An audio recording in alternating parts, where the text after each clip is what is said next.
दुनिया की तमाम छोटी और बड़ी खबरों के लिए हमारे चैनल को सब्सक्राइब करना न भूलें और बेल का बटन जरूर दबाएं।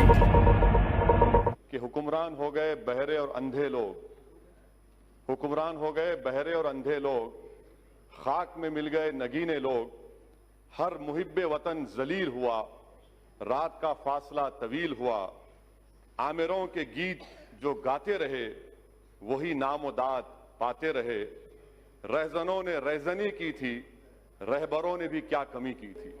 हज सब्सिडी को निकाला गया था, 700 करोड़ की सब्सिडी निकाले, मैंने खुद कहा था कहां गए वो पैसे। 700 करोड़ में आपने कितने मुस्लिम महिलाओं के लिए स्कूल खोले? 0 0। और आज आप कहती हैं कि स्कॉलरशिप। सर, हर साल मैम डिमांड कर रहे हैं कि माइनॉरिटीज के लिए, अक़लियतों के लिए डिमांड ड्रिवन स्कॉलरशिप करिए, आप नहीं करते। और नहीं करने की वजह से हर साल कम से कम 20 लाख मुस्लिम लड़के और लड़कियां स्कॉलरशिप से महरूम होती हैं। अच्छा सर, आप देख लीजिए जो पैसे दिए गए थे 2018 और 19 में, उसमें से आपने 170 करोड़ रुपए खत्म दिए ही नहीं। 19-20 में आपने नवंबर तक सिर्फ 27% पैसे रिलीज किए और फिर आप बड़ी बड़ी बातें करते। हुनर हाट का जिक्र सदर जमहूरिया ने किया, इसमें भी झूठ। सर, झूठ का अंदाजा लगाइए कि खुद गवर्नमेंट का मैंने आरटी एप्लीकेशन डाला जिसमें कहा गया कि 2018-19 में खाली 1227 आर्टिजन्स को हुनर हाट में ट्रेनिंग दी गई। आप कहते हैं हजारों, ये आरटीआई का एप्लीकेशन है। सर, तीसरी जो अहम बात मैं आपके सामने जिक्र करना चाह रहा था कि theory of separation of powers, ये हमारे हर जमहूरियत के लिए बुनियाद होती है, मगर 5.5 साल में तो थ्योरी ऑफ सेपरेशन पावर्स की धज्जियां नहीं बल्कि उसको निस्तो नाबूद कर दिया गया। कोई चीज आजाद नहीं है आज। थ्योरी ऑफ सेपरेशन पावर्स खत्म होकर सेंट्रलाइजेशन ऑफ पावर्स बन चुका है। यहां पर एक ही शख्स के हाथ में पूरा पावर आ चुका है। जो सेपरेशन ऑफ पावर्स में अदलिया थी, लेजिस्लेचर, एग्जीक्यूटिव, अब लगता है कि एक ही फर्द में ये तमाम चीजें समा जा चुकी हैं जो हमारी जमहूरियत के लिए बहुत बड़ा खतरा साबित हो रहा है। आज नेपाल नरेंद्र मोदी की सरकार को कह रहा है कि मिस्टर मोदी, अगर आप चाहें तो हम आपको और पाकिस्तान को बिठाकर बात करा देते हैं इंटरलॉक्यूटर बनकर। अब आप बताइए सर, कितनी कामयाबी है इन लोगों की।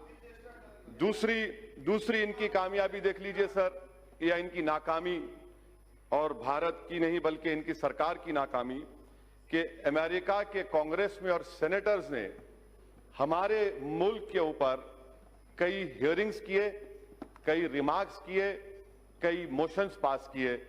इतना वजीर आजम ट्रंप से बगलगीर हुए, ऐसा लग रहा था पिछले बार कि शायद बकरीद और रमजान के ईद के गले मिल रहे हैं।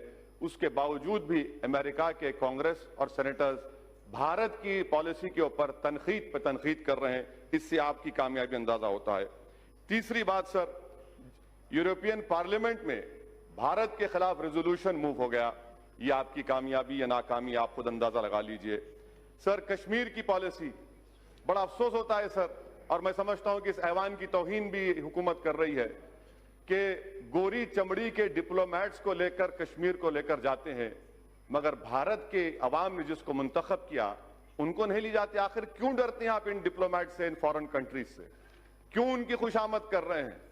क्यों उनके पैरों पर गिरकर आप बता रहे हैं चलिए कश्मीर, और हम जाना चाहते तो नहीं जा सकते? ये आपकी और खारिजा पॉलिसी की नाकामी। सर, और एक मिसाल दे रहा हूं सर, एफएटीएफ में जापान जो हमारा मुल्क दोस्त रहा, उसने पाकिस्तान के हक में वोट दे दिया, अमेरिका दे दिया।